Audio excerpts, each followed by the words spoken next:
Everybody, and welcome to the Better at Beach podcast. My name is Mark Burke. I'm back with my main man, Brandon Joyner. He's been out on the trail, but wanted to get back into the podcast game. So, big welcome Yeah. back. Huge applause. Hey, we're back. I missed you. I feel like Yeah, man. we're going on our separate ways so much that this is a cool time for us to just connect. But it's Kind of good to be reminds me of back. like Like we're marrying, remarrying the Hermosa tribe with the rest of the company. So exactly. that feels really, really good. Before we get Yeah. into full on conversation, guys, today we're just going to share the top mistakes we think we made in our playing career. So excited to do that. This is going to be a little less than 30 minutes. So if you're on a drive or you just want a quick listen, this is one of the things that we're going to give some advice. And I think a lot of the advice might fall to the like AVP players or guys who are trying to push it onto the qualifier level, but there will definitely be tips that you guys can take at any level and figure out how to maximize your career as a player or just as a participant. That being said, we've got a ton of upcoming camps as usual. Marine has been killing it. It's This ridiculous. weekend, we are going to Sandbar. We've got so far 44 people signed up in total. I think that added up a little bit more. So we'll be in Salt Lake City this weekend. We're going to start running camps in Santa Monica, which is really exciting. So for the Santa Monica volleyball crew, if you guys haven't been in touch with us or able to make the drive on a regular basis, we're going to be working out of the Annenberg House in Santa Monica. So easy drive for people from Redondo, Hermosa, Manhattan, and super easy for Santa Monica. So be on the lookout for that. But we have a 3-day event coming February 28th for men and boys. That's going to be, just so you guys know, juniors are always invited to our camps.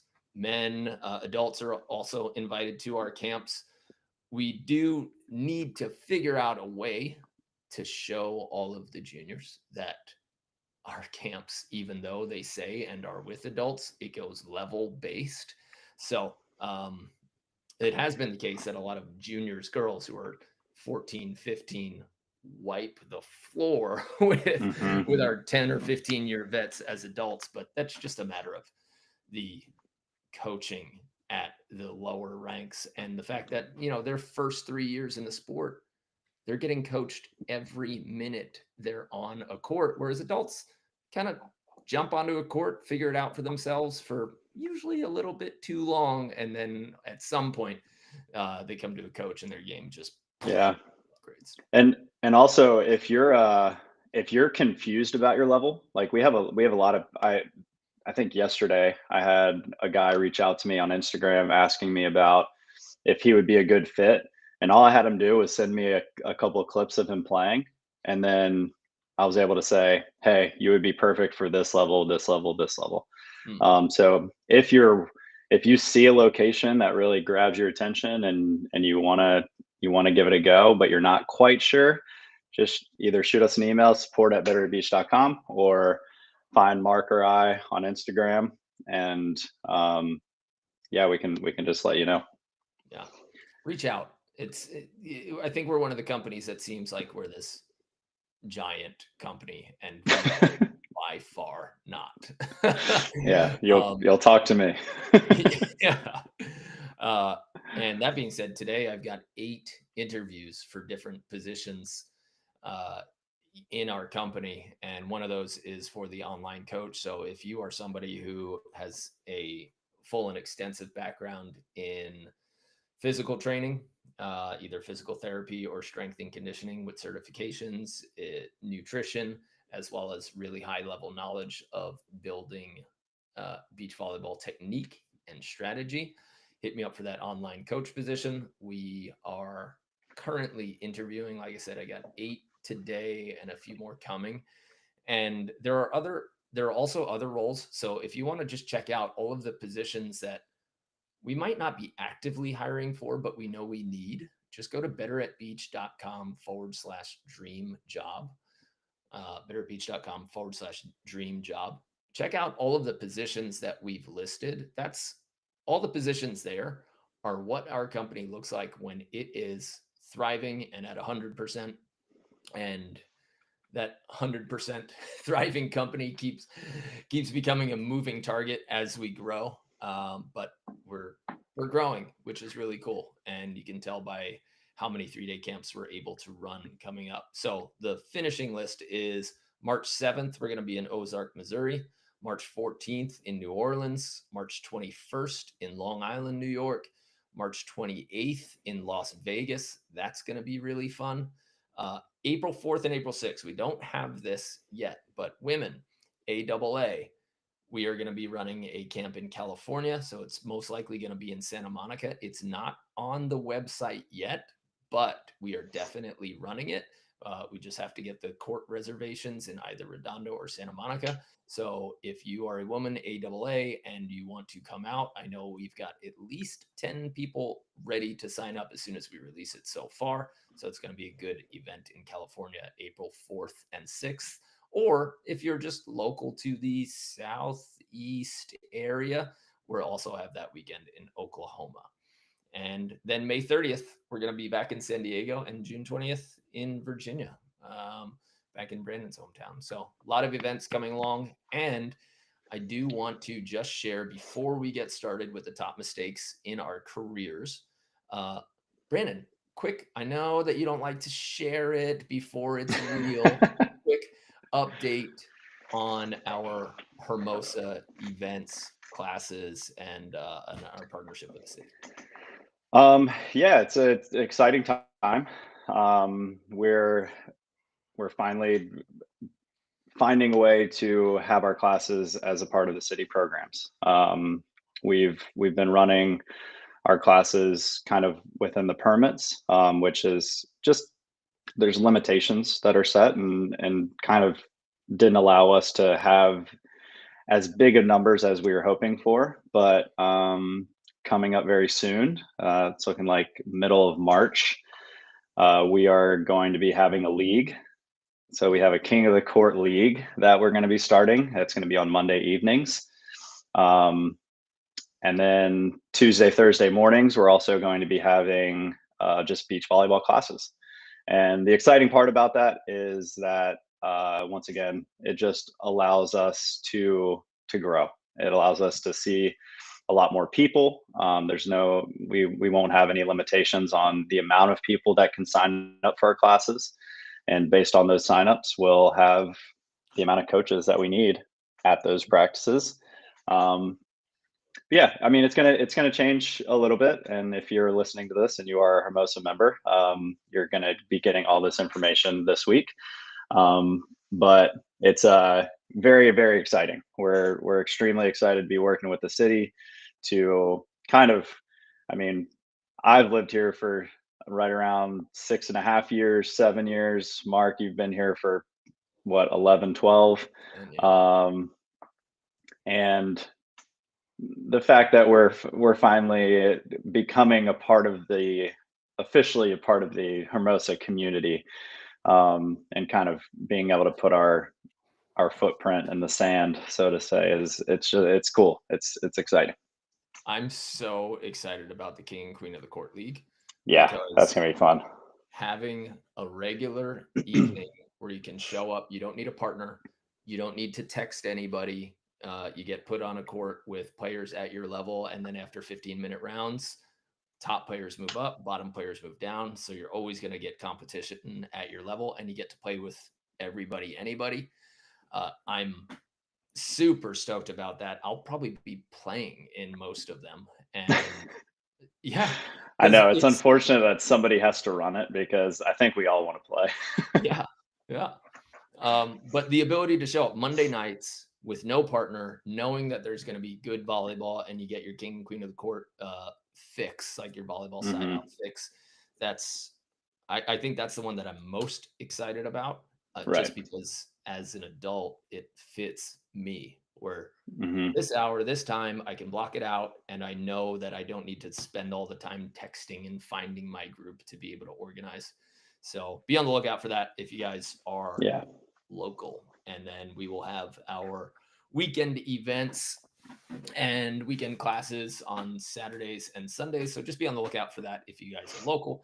But that's it from the job interview side, from the new update side, and from the camp side. Let's get into the biggest mistakes that we've made in our playing careers, or yeah, things that we wish could have gone differently.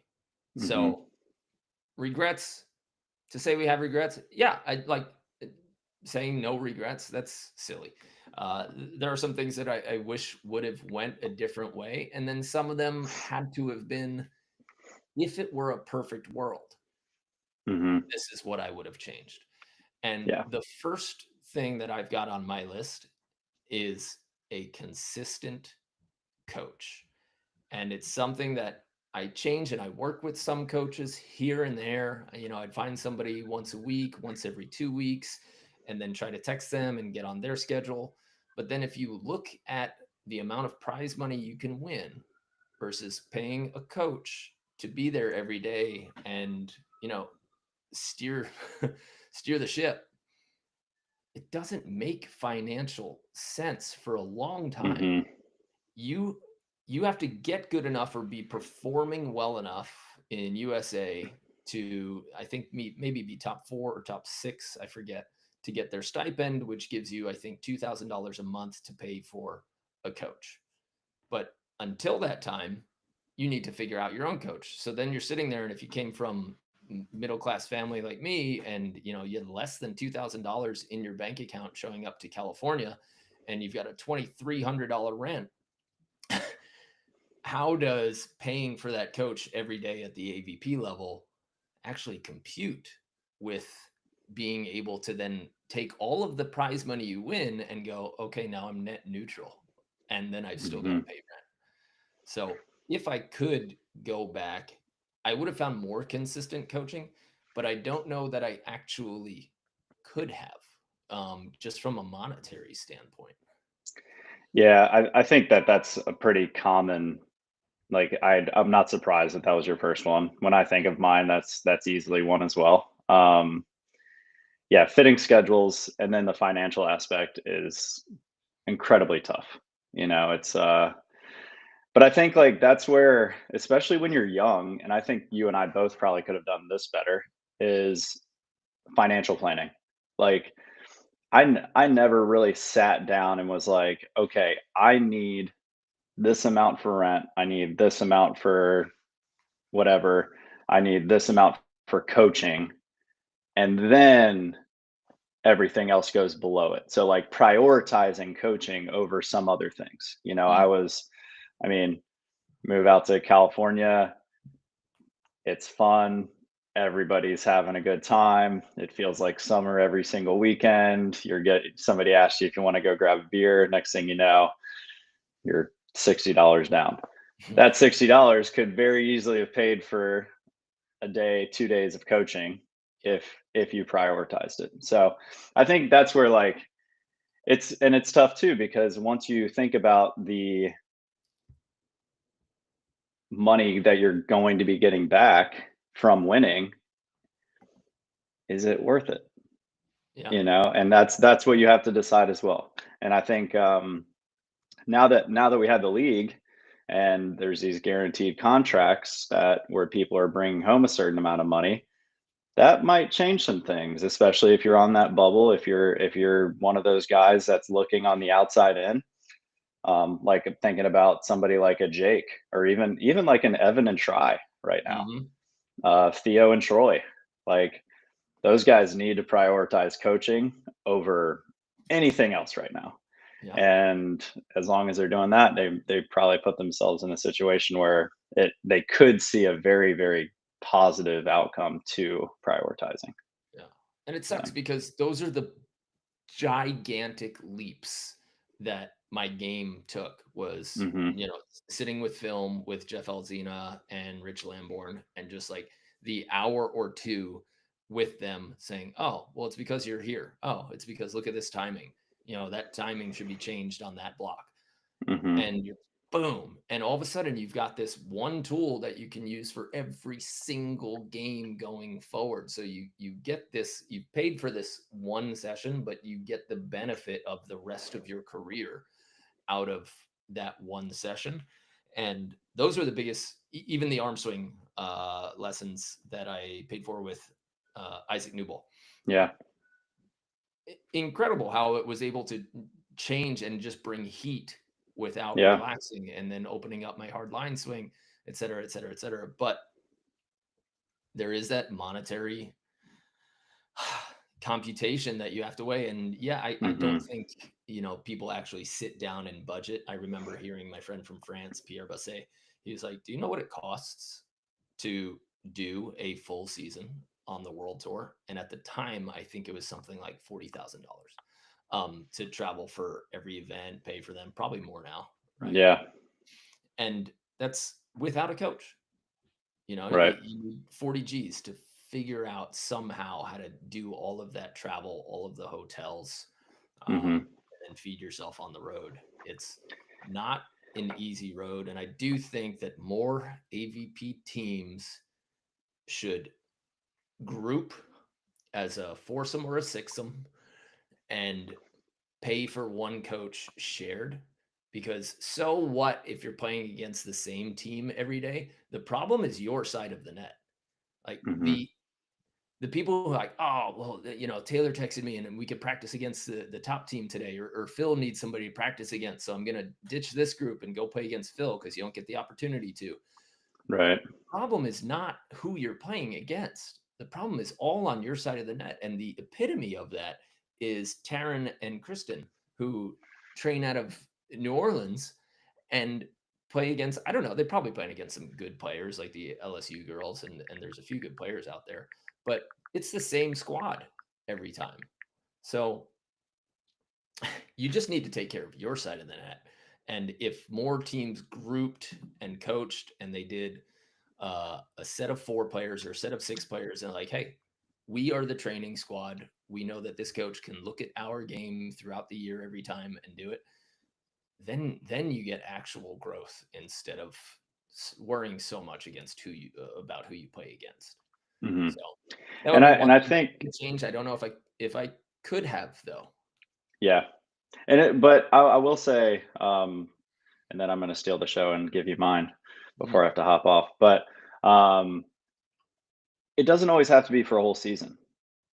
Like, I think that if the financial aspect of it is overwhelming, then commit to 4 weeks and come into it with a focused idea of saying like, hey, for these next 4 weeks, I want to fix this, this, and this, Yeah. or I want to fix this. And then after that 4 weeks, you should have an idea of like, hey, I'm starting to feel a lot better.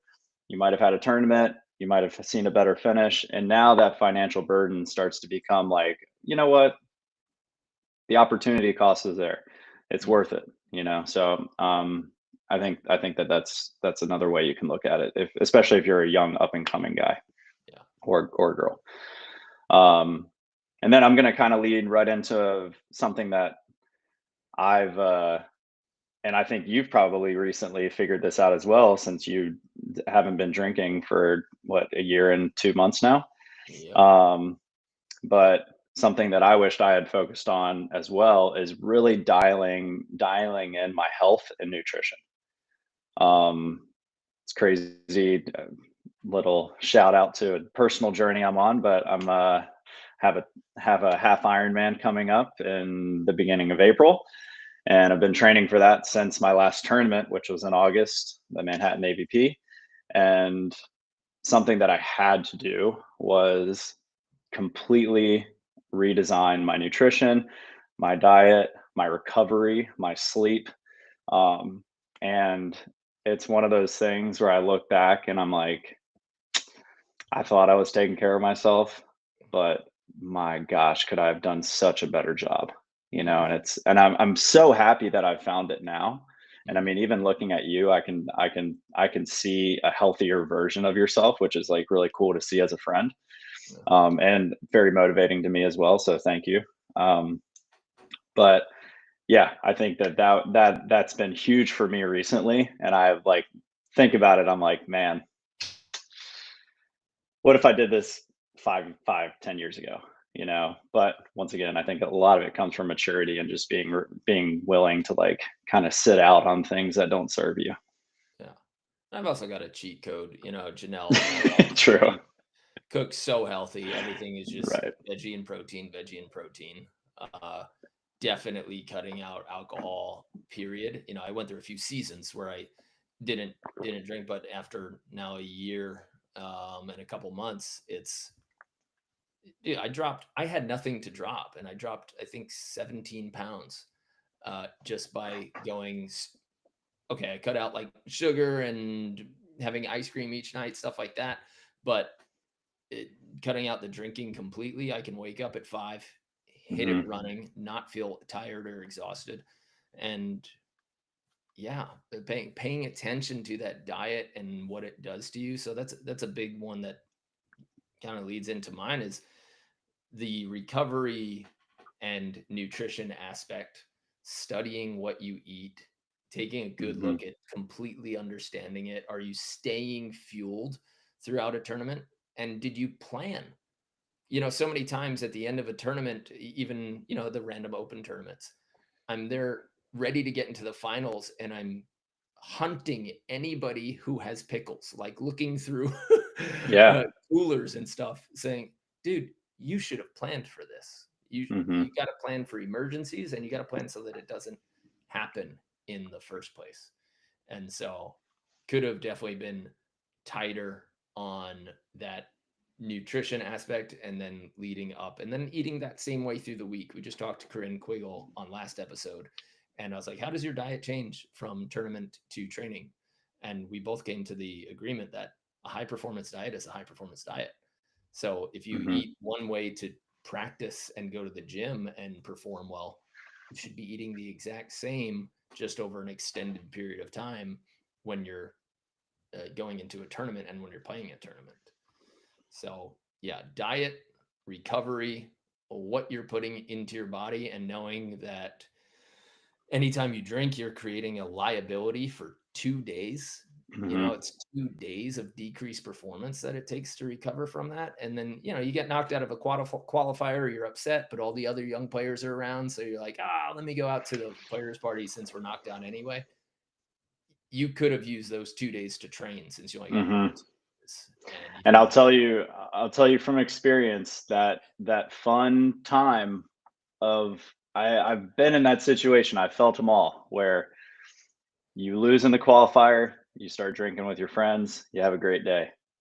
I have plenty of memories in that sense. I will tell you the last 2, 3 years of my career, every time that I lost it, especially when I was on the road and I had that beer in my hand and I was watching people play in the last round of qualifiers or I was watching the main draw, I started getting bitter.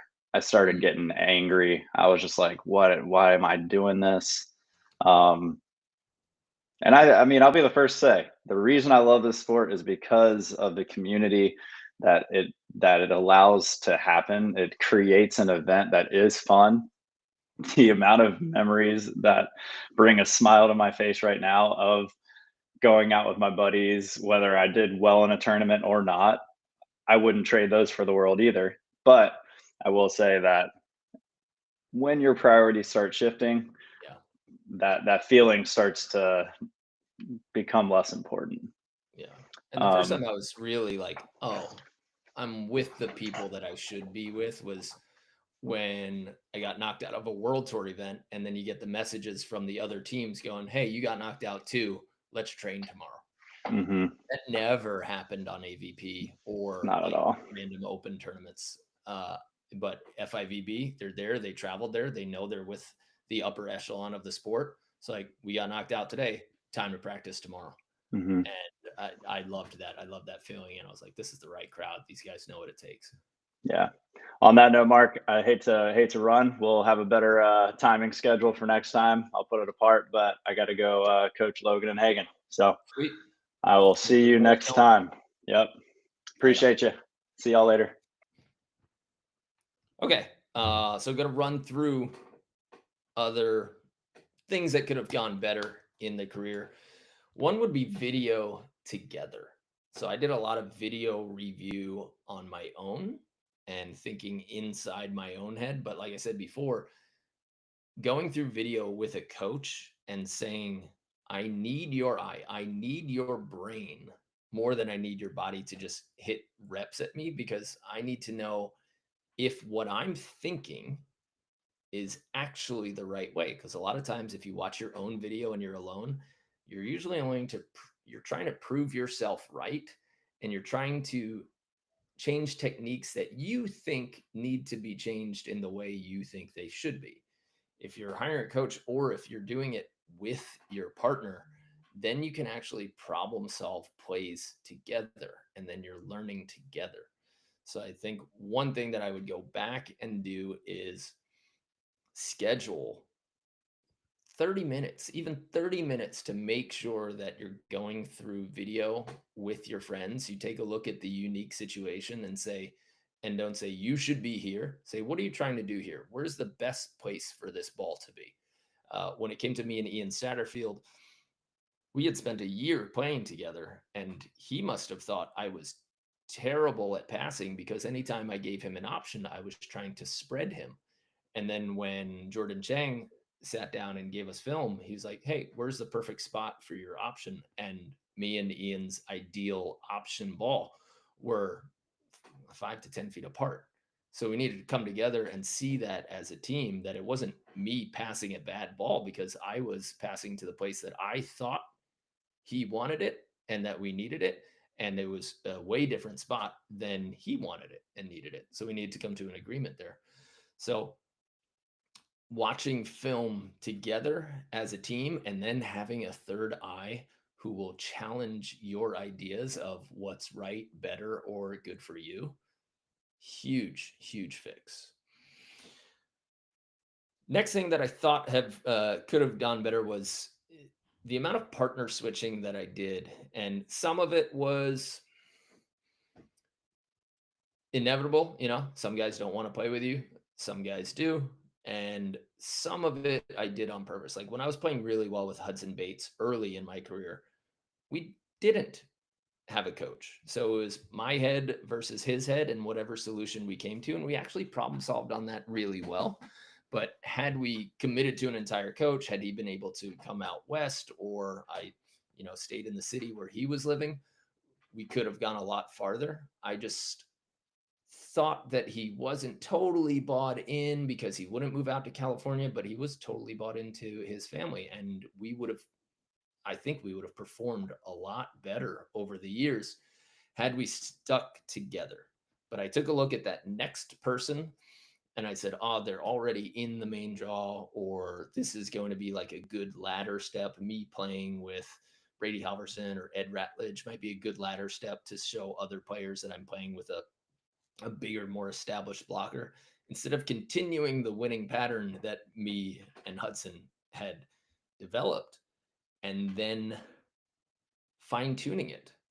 Because for the 99% of you, the problem is not the partner you're playing with, it's your own game. And it's figuring out how to make your team work and problem solve in those little areas. And if you can fine tune those things and get your team to absolutely max out, I'm not saying max out in performance and results, but are you playing your best volleyball?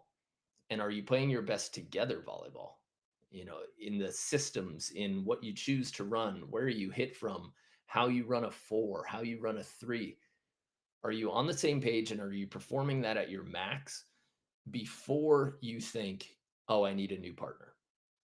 Like, if you're not getting the hits that you want, or if you're not getting the sets that you want, have you checked in on your passing? Are you a lights out passer? Before you look outside, you got to start looking internal and say, am I automatic? If you're not automatic and you're not winning, you should not be saying, I need a better partner. You've got to upgrade your game and make sure that you're maxing out to your potential. And then hopefully you get a player who wants to do that as well, wants to train and grow with you. And I definitely had that in Hudson. And what we could have done better was stayed together. Me personally, not gun partner chasing for like the next step up the ladder, thinking that Hudson was going to retire in a couple of years anyway, and then saying, let's see what it looks like if we play our best volleyball, and used a coach. But me and Hudson, I think we had one or two training sessions with a coach that would challenge our ideas, but that third eye would have been awesome. So I know that ties into having a coach there and getting a consistent coach, because had we had that coach, we'd have problem solved more. We would have noticed our growth and where we could have gone together. So if you're looking for who's the next best partner, instead reframe your mind and say, how do we play our best volleyball? Don't look for what your partner's doing wrong or what they can't do. Figure out how you can make their skills awesome and how you can put them in the best situations that make them great, and then how they can do that for you according to their genetic or skillful abilities, right? If it's just a setting location that needed to be fixed, just like me and Ian, cool. That could have been solved a year in advance had we just sat in it with each other and found the coach and played the best volleyball we could as a team and answered all of those questions. So that, and then finally, before I head to my player meeting, I, one of the things that I wish I could change, but again, how could you if you need to eat and live, was the lack of rest that I had from coaching so much during my career. I burnt myself out physically and mentally to the point where tournaments became rest days towards the end of my career. And that is not how you should be entering a tournament. You need to be full energy, recovered, and rocking. But in order to build this company and then build a future or a present for myself, I needed to be coaching. I needed to build a company. And that also leads into my last thing, which is chasing stupid, cheap sponsorships. I spent hours and hours and hours trying to get free tubs of protein, thinking that that was worth $50, and it would help me save. But the hours that I wasted doing that instead of growing my own game or finding a way to just make my own money as opposed to get free stuff from companies wasn't worth it. Chasing companies for free stuff is not worth your time. It's just not, unless it's a $6,000 sauna. Then it might be worth it. But that time can be better spent in other endeavors like finding a coach, uh, using time for film, using time for lift, or just recover. But to any of the young players out there going up, stop chasing cheap sponsorship. Number one, it devalues every other player. And I remember Hayden talking about this. If you sell yourself for a $35 tub of protein and call yourself a professional volleyball player for that company, how do they then approach a bigger company like, I don't know, Pepsi or something, and say, yeah, this should be a $50,000, $100,000 sponsorship? It looks ridiculous when they can send a free pack of Pepsi every week to some player and be on the same stage. So number one, it cheapens the sport. It cheapens everybody else's ability to achieve sponsorships when you do that. And number two, it's just a waste of time. So stop focusing on all the sponsorships that you can get and use that time to get better at volleyball or just create some money for yourself. And I don't think sponsorships are the way to do that. So that's what I got for you guys this week. Hope you enjoyed the episode. Our player meeting is starting now. If you guys want to learn from us, get coached by us, take a look at betterbeach.com/coaching, where you will get the complete training blueprint for players and coaches.